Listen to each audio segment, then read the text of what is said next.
जय श्री कृष्णा। मैं श्याम, आपका दोस्त, आपका प्रेमी, आपका सखा। एक दिन और सौभाग्य पा रहा हूँ हमारे श्री डूंगरगढ़ के कालूपास नेहरू पार्क के इस शानदार यूँ समझिए स्वर्गीय आनंद वाले इस कार्यक्रम के अंदर। यहाँ पे सुबह सुबह भी माताएं आई, योग करके गई ही। अभी भाई भी कुछ योग कर रहे हैं। बहुत अद्भुत है गांव की मातृभूमि में आकर के ऐसे माहौल में रहना, जहाँ पार्क के अंदर लॉन हो, पार्क के अंदर योग करने के साधन हो, चारों तरफ सुंदर ऑक्सीजन से भरे हुए सिलेंडर रूपी यहाँ पेड़ लगे हुए हों, सूर्य का सुंदर प्रकाश आ रहा हो। देखो सूर्य, ओम मित्राय नमः, सूर्याय नमः, भानुवे नमः, खगाय नमः, पुष्णे नमः, हिरण्यगर्भाय नमः, मारीचे नमः, आदित्य नमः, सावित्राय नमः, अर्काय नमः, भास्कराय नमः। इस तरह से ये बहुत अद्भुत यहाँ पे मौसम। कल का दिन बहुत आनंद से बीता। कल पूरे गांव में हनुमान धोरा जाने का भी सौभाग्य मिला। हनुमान धोरा जाकर के वहाँ माँ पिताजी के जो एक निर्माण कराया हुआ था आज से करीब 60-70 साल पहले, उस निर्माण 70 के ज़्यादा ही हो गए होंगे। उस निर्माण में कुछ टूट फूट थी। ठेकेदार को ले जाके उसको बताया कि इसको और वापस अच्छा बना दीजिए, क्योंकि उनकी हर स्मृति, हर उनका जहाँ जहाँ उन्होंने जो जो काम किया वहाँ वहाँ उनका एक अंश विद्यमान है। जैसे कई बार हम फिल्म में देखते हैं ना कि उसके जीवन के बहुत सारे अंश अलग अलग जगह छुपे हुए हैं। हैरी पॉटर फिल्म में देखा, उसी तरह हमारे माता पिता की स्मृति के चिन्ह अलग अलग जगह रुके हुए होते हैं, छिपे हुए होते हैं। हमें जाकर के उनको ग्रहण करना होता है, तभी हम आ सकते हैं। ये देखिए हमारे माता पिता का एक सुंदर स्थान आप यहाँ पे देख पा रहे हैं कि ये हम लोग यहाँ पे देख पा रहे हैं। ये हमारा निर्माण कार्य आज जहाँ प्रारंभ होने वाला है। अभी आधे घंटे बाद ही हम यहाँ पे शिलान्यास, नींव रखने का, पाया रखने का कार्य करेंगे। तो वहाँ पे देखा, हनुमान धोरों में देखा, यहाँ के सीताराम मंदिर, यहाँ के हमारे झंगरों के मंदिर, वहाँ जहाँ जहाँ उनको जाना होता है। मेरी तो इच्छा उस खेत में जाने की भी थी जहाँ पे उन्होंने बहुत सारा श्रम किया था। आज मैं अपनी गली में, घर में पानी भरा हुआ था, कोई साफ करने वाला नहीं आ रहा था। तो सुबह 4:30 बजे उठ करके उस गली के 4:30 बजे उठ करके पूरी गली को निकाला और पानी भी बाहर निकाला। करीब ज़्यादा नहीं तो 50 एक बाल्टी पानी तो होगा। 50 एक बाल्टी पानी निकाला। पूरी नाली को खोद खोद के इस घर से लेके उस घर तक साफ किया। ऐसे लगा पिताजी का एक अंश वहाँ भी विद्यमान है। पिताजी जब अंतिम समय में ये हमारा धराव धाम तीर्थ स्थल छोड़ के गए थे, तब अंतिम काम उन्होंने घर में आए पानी को ही निकाला था। तो उस पानी को निकालना आज सुबह 4:30 बजे करीब काम शुरू किया और लगभग 5 बजे तक ये कार्य चला। आधे घंटा 30-45 मिनट तक सारी नाली बनाना। हालांकि उतनी जितनी योग्यता से तो मैं नहीं कर पाया। और वो 75 साल की उम्र में जितना श्रम करके कार्य करता था, अब 60 वर्ष का हूँ, तो लगता है कि उनसे कुछ कम तो ठीक ठाक उनका आशीर्वाद पा रहा हूँ। तो वहाँ अंश उनका वहाँ देखा। हनुमान धोरों में जहाँ के पुजारी जी ने उनका विवाह कराया, जो उनके बहुत अच्छे सखा थे, तो वहाँ पे उनका एक अंश देखा। पिछले बार रूणीचा गया, वहाँ पे उनका अंश देखा। अलीपुरद्वार जाऊँगा, जहाँ पे उनका कर्म भूमि थी, वहाँ एक अंश देखा। इस तरह सब जगह उनके अंश विद्यमान। ऐसे माँ के, मैं ननिहाल अपने निम्बी जाना चाहता हूँ, जहाँ पे माँ का अंश विद्यमान है। माँ का अंश सभी भाई बहनों में, सबके साथ सुहृद प्रेम में। इसलिए इस कार्यक्रम में भी हम सब मिलकर जुट करके, एक दूसरे के साथ जुट के रोज सबसे बातचीत करते इस कार्य को आगे बढ़ा रहे हैं कि माँ सभी बेटों बेटियों में समान ही होती है। तो वहाँ पे उनको देखना करना बहुत अद्भुत होता है। तो ये निर्माण कार्य आज से प्रारंभ होने वाला। आप सब हमारे लिए प्रार्थना कीजिएगा कि हमारे पिताजी जी को निर्माण कार्य का बड़ा शौक था। हर निर्माण कार्य में उनकी आत्मा बसती थी। मुझे लगता है वही इस निर्माण कार्य को संपन्न कराने वाले हैं। और लक्ष्मी स्वरूपा हमारी माँ इसके लिए आवश्यक साधन देने वाली है। हम तो बस सिर्फ आनंद लेने वाले हैं, सौभाग्य पाने वाले हैं कि उनके द्वारा, उनके जाने के बाद भी उनके कर्तव्य अभी भी घट रहे हैं। उन कर्तव्यों का आनंद ले सकते हैं, मस्ती कर सकते हैं। तो आज शाम, अभी ठीक आधे घंटे बाद हम इसका शिलान्यास का कार्य प्रारंभ करेंगे। तो आज हालांकि मैं यहाँ के वाईफाई नहीं होने के कारण मैं अपने श्रीमद् भागवत स्वाध्याय के 2-3 एपिसोड 6ठे स्कंद में प्रवेश करना वो कर नहीं पा रहा हूँ। मुझे लगता है 6ठा स्कंद अब कल दिल्ली जाकर के ही संपूर्ण होगा। 6ठा स्कंद जो पोषण का स्कंद है, जहाँ युति का स्कंद है, जहाँ पे भगवान नरकों से घबराया हुआ परीक्षित को सांत्वना देते हैं कि हाँ मैं तुम्हारा हूँ, मैं तुम्हारा ध्यान रखने वाला हूँ। चाहे अजामिल उपाख्यान की बात हो, गजेंद्र मोक्ष की बात हो, अनेक ऐसे दृष्टांत इसके अंदर आने वाले हैं जिससे भगवान अपने भक्तों का पोषण करते हैं, उनके लिए कहीं भी भाग के पहुंच जाते हैं।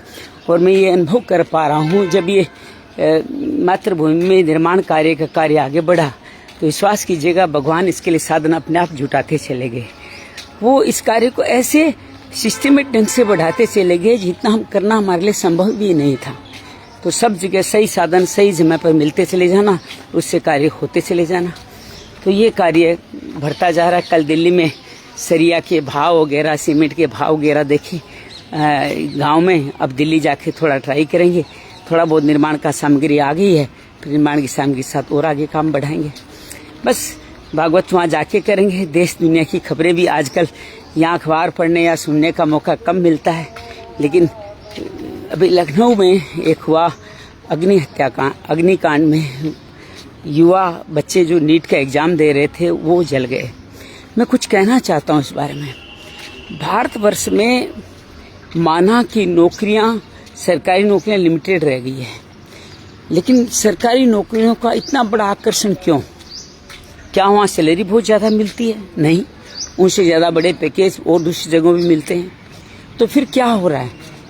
सरकारी नौकरियों में जाने का ये लालच, मुझे लगता है कुछ मान सम्मान या कुछ अलिखित अघोषित राशि पाने का भाव रहा होगा, या समाज अभी भी उसको प्रतिष्ठा देता रहा होगा। विश्व भर में सरकारी नौकरियां सीमित होती जा रही हैं। सरकारें भी अब काम करने के लिए किसी न किसी को कॉन्ट्रैक्ट देती है, उस कॉन्ट्रैक्ट के माध्यम से ही सरकार कार्य कराती है। तो हम स्किलफुल बने। नेशनल स्किल डेवलपमेंट कॉर्पोरेशन बहुत सुंदर बनाएगा, लेकिन अपने जो भी उनके लक्ष्य थे उन पर कितना सिद्ध हो पाएगा कि हो पाया इसका मुझे पता नहीं है। लेकिन हम स्किलफुल बने तो जीवन आगे बढ़ता चला। मैं विदेश यात्रा में चीन में अक्सर देखता हूँ कि वहाँ की स्कूलों में स्कूल ड्रेस के रूप में स्पोर्ट्स ड्रेस पहनाई जाती है, अर्थात उनको सशक्त करना, उनके मेंटल विकास इस तरह से करना, उनका दिमाग के दोनों भाग सक्रिय हो जाएं और हर काम को आगे बढ़ाएं। वो छोटे मोटे डांस करना, ये करना, उस कार्यक्रम में भाग नहीं लेते। उनको, हमारे बच्चों को इस बड़ी बड़ी जो महंगी से महंगी स्कूल हैं वहाँ भी बच्चों को भाई ये फंक्शन इस तरह बनाओ, इसमें ऐसा ड्रेस पहन के आओ, ये करो, इतना रुपया खर्चा करो, इतना प्रदर्शन करो, इसी में ज़्यादा ध्यान लगा रहता है। लेकिन वो लोग शुरू से ही बच्चों को टफ लाइफ देते हैं कि थोड़ी टफ लाइफ जियो, तुम्हें ऐसा करना होगा, इस तरह करना होगा। छोटा बड़ा वहाँ पे कोई नहीं, पैसा अमीर कुछ नज़र नहीं आता, सब समान नज़र आते हैं। बहुत सारी अफवाहें हो रही है कि बाकी चाइना की इकोनॉमी अंदर से खोखले, नहीं सब ऐसा नहीं है। मैं वहाँ अक्सर जाता रहता हूँ, वो इकोनॉमी हमसे बहुत आगे है। अब तो उनको एक्सपोर्ट करने में भी इंटरेस्ट नहीं रहा, प्रोडक्शन करने में इंटरेस्ट नहीं रहा, क्योंकि उनके पास इतना धन आ गया। अब टेक्नोलॉजी, मशीनें बेच करके उनका कल्याण हो जाएगा। और भारत धीरे धीरे अपने परंपरागत मैन्युफैक्चरिंग में पीछे आता जा रहा है। परंपरागत मैन्युफैक्चरिंग खत्म होती जा रही है। तो रोजगार कैसे डेवलप होगा? जो व्यापारी लोग राजस्थान के रहने वाले अपने आप को रोजगार देते थे, लोगों लाखों लोगों को रोजगार देते थे। सरकारें उन परंपरागत बिजनेस को आगे बढ़ाना ही नहीं चाहती। वो आंकड़ों के जंजाल में फंसी हुई है। मेरा जीएसटी बढ़ रहा है, मैं खुश हूँ। मेरा स्टार्टअप नुकसान भी कर रहा है तो स्टार्टअप लग रहा है, यूनिकॉर्न लग रहा है, उसमें खुश हूँ। तो भारत में नौकरियों का अंधा जाल के लोग सब जानते हैं। कोटा में इस साल 1000 लोग पास होंगे और 5 लाख लोग वहाँ पढ़ने आते हैं। सबको पता है 4,99,000 वहाँ पे उत्तीर्ण या आगे परीक्षा का एडमिशन नहीं पाने वाले हैं, फिर भी लाखों खर्च करके जाते हैं। ये कोचिंग इंडस्ट्री इस तरह से फल फूल रही है कि खुलेआम पता चल रहा है कि कुछ नहीं होने वाला, फिर भी होता जा रहा है। नीट की परीक्षा का फिर भी लोग जो पढ़ नहीं पाते पेपर लीक होने जैसी बातें करते हैं। और सब जगह सरकारी अफसर बैठे हैं जो भ्रष्टाचार को अपना अधिकार मान के बैठे हैं, तो वो सब ये कार्य करते हैं। सरकारें भी बदनाम होती है। जो सरकार ऐसा नहीं करना चाहती, कौन सरकार ऐसा करना चाहेगी, वो भी बदनाम होती है। और ये जो कोचिंग इंस्टीट्यूट चले हैं हर छोटे छोटे शहर में, मैं आज दिल्ली में डूंगरगढ़ में एक इंस्टीट्यूट देख के आया जहाँ पे घूम चक्र बना हुआ, बहुत बड़ा इंस्टीट्यूट, लाख रुपए महीने का किराया देते हैं वो। तो इंस्टीट्यूट में लोगों को कोई न कोई चीज सिखा ही रहे हैं, नीट जीट वगैरह, कोई भी ये खान सर से लेके रोशन आनंद से लेके पता नहीं कितने कितने, कोटा से लेके दिल्ली के आकाश GIT, पता नहीं कितने कितने इंस्टीट्यूट खुले। मतलब लगता है कि हर योग्य व्यक्ति इन इंस्टीट्यूटों का सर्टिफिकेशन पा करके ही आगे बढ़ सकता है।